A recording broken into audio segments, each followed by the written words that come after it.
বৌমা শাশুড়ির এই ঝগড়ার প্রধান কারণ হচ্ছে জেনারেশন গ্যাপ, ঠিক কিনা? শাশুড়ি এক জেনারেশনের আর বৌমা আরেক জেনারেশনের। শাশুড়ি ভাবে একরকম, বৌমা ভাবে আরেক রকম। শাশুড়ি চায় বউর উপর খবরদারি করতে, বউ চায় শাশুড়ির উপর খবরদারি করতে। এই ডমিনেটিং এর কারণে কিলাকিলি আছে না নাই? আহা, এটা ঠিক না। আমার শাশুড়ি মায়েরা যারা আছেন, প্রথমে শাশুড়ি দিয়ে শুরু করি। আমার মাইকের আওয়াজ যে ঘরগুলোতে যায়, আমার শাশুড়ি মাদেরকে বলবো, বউদের উপর অত্যাচার করবেন না। ছেলেরে প্রশ্ন করে, তোর কাছে তোর বউ বড় না আমি বড়? আছে না নাই? এটা একটা প্রশ্ন হইল। তোর বউ বড় না আমি বড়? দুইজনেই বড়। তো এক ছেলে সুন্দর উত্তর দিছে, আমার কাছে ভালো লাগছে উত্তরটা শুনে।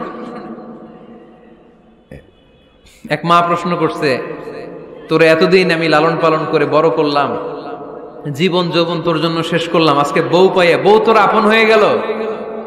এবার ছেলে উত্তর দিছে, মা, আমার মুখ থেকে মা ডাক শোনার জন্য তুমি কি কষ্টটাই না করছো জীবনে।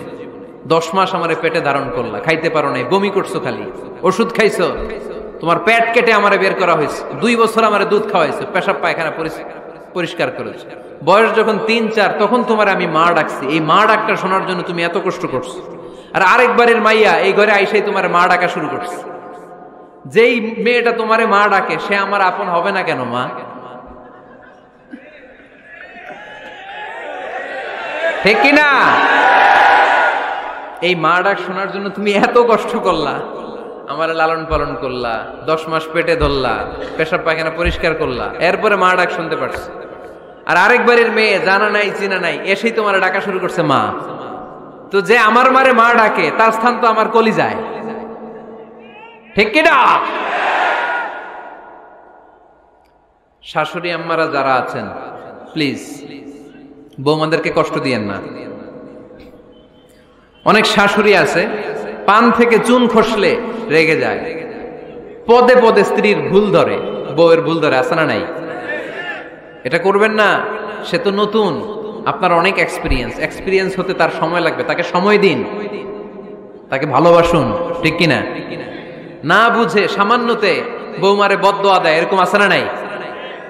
কিন্তু বুঝতে চায় না, বৌমারে যদি বদদোয়া দেয় তাহলে তার নিজ ছেলের পরিবারের ক্ষতি, পেটে ধরা যে ছেলে, ছেলের পরিবারের কিন্তু ক্ষতি, তার আপন নাতি নাতনিদেরই ক্ষতি। আওয়াজ করে বলেন ঠিক কিনা? বৌমাকে বদদোয়া দিয়েন না। বৌমাকে নিজের মেয়ের মতো দেখবেন। সমাধান আমি দিচ্ছি। কেমন দেখতে হবে? নিজের মেয়ের মতো। নিজের মেয়ে সকালে ঘুম থেকে ওঠে 11টা, ওইটা সমস্যা নাই। বৌমা কেন উঠলো না, ওইখানেই ঝামেলা, আছে না নাই? মেহেরবানি করে আপনার বৌমাকে আপনার নিজের মেয়ের মতো দেখেন। নিজের মেয়েরে যেমনি আদর করেন তাকেও অমনি আদর করেন। আপনার বৌমারে যদি আপনি কষ্ট দেন, মনে রাখবেন আপনার নিজের মেয়েটাও আরেকবারের বউ হয়ে কয়েকদিন পরে যাবে। আপনি যা যা করবেন আপনার মেয়েকেও তারা ওই রকম কষ্ট দিয়ে বাড়িতে ফিরিয়ে দিবে। চিল্লায় বলেন ঠিক কিনা? খবরদার, টিট ফর ট্যাট। ইট্টি মারলে পাটকেলটি খেতে হয়। এজন্য শাশুড়ি আম্মা জানারা যারা আছেন, বৌমার সাথে খারাপ আচরণ করবেন না মেহেরবানি করে।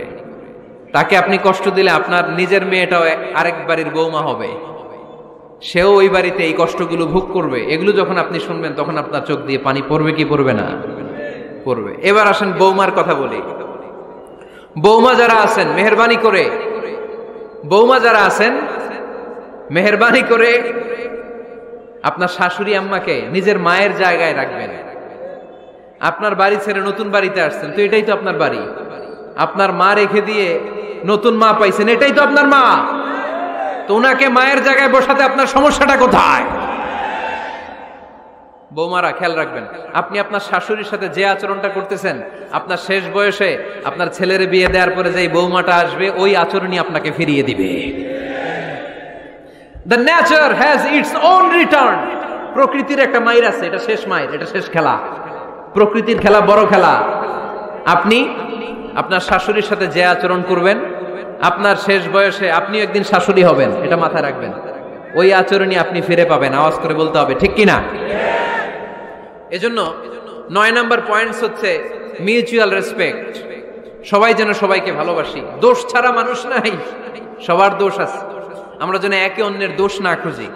বৌমারা, আপনাদের কেন যদি আমার মাইকের আওয়াজ যায়, অল্প কিছু টেকনিক অবলম্বন করলে আপনি আপনার শাশুড়ির মন জয় করতে পারবেন। শাশুড়িরা আসলে বেশি কিছু চায় না, আগের জামানার মানুষ তো, এদেরকে ওইভাবে হাত করতে হবে।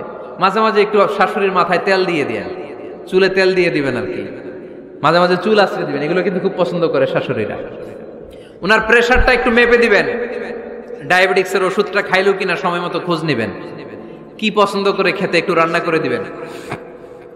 যেই বক্তার ওয়াজ শুনতে পছন্দ করে ওই বক্তার ওয়াজগুলো ডাউনলোড করে শাশুড়ি আম্মাকে দিবেন, ইসলামী বই দিবেন। দেখবেন বয়স্ক নারীরা মাহফিল যেতে খুব পছন্দ করে, ওয়াজ শুনতে খুব পছন্দ করে, নবীদের কাহিনীগুলো শুনতে পছন্দ করে। বসায় বসায় একটু কাহিনীগুলো শোনাবেন। বাইরে বেরোলে জিজ্ঞেস করেন, আম্মা আপনার কিছু লাগবে কিনা। আর একটা টিপস আছে, চুল যখন আশ্রাবেন আর শাশুড়ির মাথায় যখন তেল দিয়ে দিবেন, তখন অতীতের কথা জিজ্ঞেস করেন, দেখবেন অতীতের স্মৃতিতে হারিয়ে গিয়েছে আপনার শাশুড়ি। কি জিজ্ঞেস করবেন জানেন? জিজ্ঞেস করবেন, আম্মা জান, মুক্তিযুদ্ধের সময় আপনার বয়স কত ছিল? ওই সময় মুক্তিযুদ্ধের সময় আপনাদের এলাকায় কি কি হয়েছিল মা? আরেকটা প্রশ্ন করবেন, মা বিয়ের সময় আপনি কেমন ছিলেন? ওই দিন দেখবেন বুড়ি আর বুড়ি নাই, জুয়ান হয়ে গেছে। ওই দিন বলবে, মা আমি অনেক সুন্দরী ছিলাম, আমার মাথায় অনেক চুল ছিল, আজকে নাই। আমগো গ্রামে আমার সাথে সুন্দরী মাইয়া ছিল না। অতীতের স্মৃতিতে, স্মৃতি হাতরাতে হাতরাতে তিনি হারিয়ে যাবেন। জিজ্ঞেস করবেন যে, মা শীতকালে আপনাদের দেশে কি পিঠা বানাতেন আপনি যখন ছোট ছিলেন, আপনার বাপ চাচারা কি করতো? এগুলো জিজ্ঞেস করলে উনি স্মৃতির পাতা হাতরাতে হাতরাতে চোখ দিয়ে দাঁড় দাঁড় করে ওনার পানি ঝরতে শুরু করবে।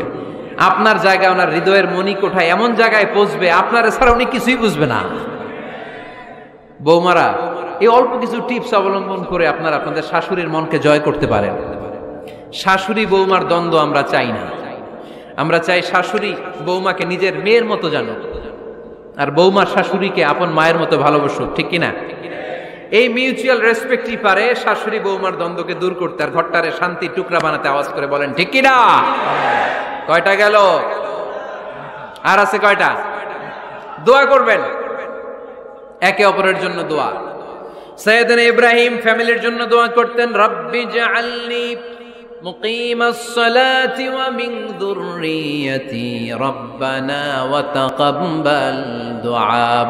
ও আল্লাহ, আপনি আমারে নামাজ কায়েমকারী বানান, আমার কলিজার টুকরা সন্তান ইসমাইলকেও নামাজ কায়েমকারী বানান, আমার দোয়াটা আপনার দরবারে আপনি কবুল করে নেন। সুবহানাল্লাহ পড়েন। রব্বানা ইন্নী আসকানতু মিন যুররিয়াতি বিওয়াদিন গায়রি যী যারইন ইনদা বাইতিকাল মুহাররাম। ও আল্লাহ, আমার সন্তান সন্ততি, আমার ফ্যামিলিকে ধুধু মরুপ্রান্তর এই উপত্যকার মধ্যে তোমার কাবা ঘরের সামনে রেখে গেলাম, তাদেরকে তুমি নামাজ কায়েমকারী বানিয়ে দিও। গোটা বিশ্বের সব মানুষের অন্তর আমার ফ্যামিলির দিকে আল্লাহ তুমি ঝুঁকিয়ে দিও। ওয়ারযুকহুম মিনাস সামারাত, ফলমূল দিয়ে আল্লাহ তুমি তাদেরকে রিজিকের ব্যবস্থা করে দিও। তার মানে সব নবীরা তাদের পরিবারের সদস্যদের জন্য দোয়া করতেন কি করতেন না? আবার কোরআন আমাদেরকে শিখালো, রব্বানা হাব লানা মিন আজওয়াজিনা ওয়া মিন যুররিয়াতিনা কুররাতা আ'য়ুন ওয়াজআলনা লিল মুত্তাকিনা ইমামা।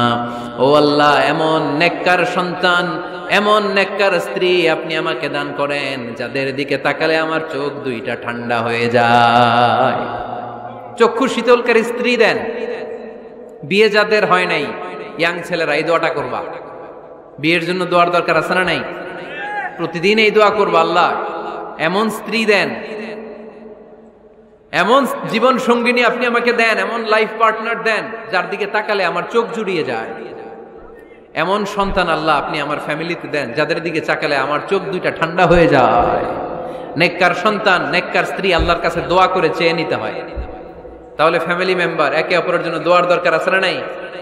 বাবা দোয়া করবে ছেলের জন্য, ছেলে করবে বাবার জন্য, মা দোয়া করবে মেয়ের জন্য, মেয়ে করবে মায়ের জন্য, ভাই করবে বোনের জন্য, বোন করবে ভাইয়ের জন্য। দোয়ার দরকার আছে না নাই? দোয়া করবেন সবাই সবার জন্য। এই যে কোরআনের বঙ্গানুবাদ পাওয়া যায় না এখন, কথা বলেন। স্মার্টফোন আছে কার কার দেখি? হ্যাঁ, কারা কারা স্মার্ট দেখি? হাজার হাজার স্মার্ট, মাশাআল্লাহ। এই স্মার্টফোনের ভেতরে আল কোরআন নামে বাংলায় কোরআনের একটা অ্যাপস পাওয়া যায়। কথা বলেন, পাওয়া যায় কি যায় না?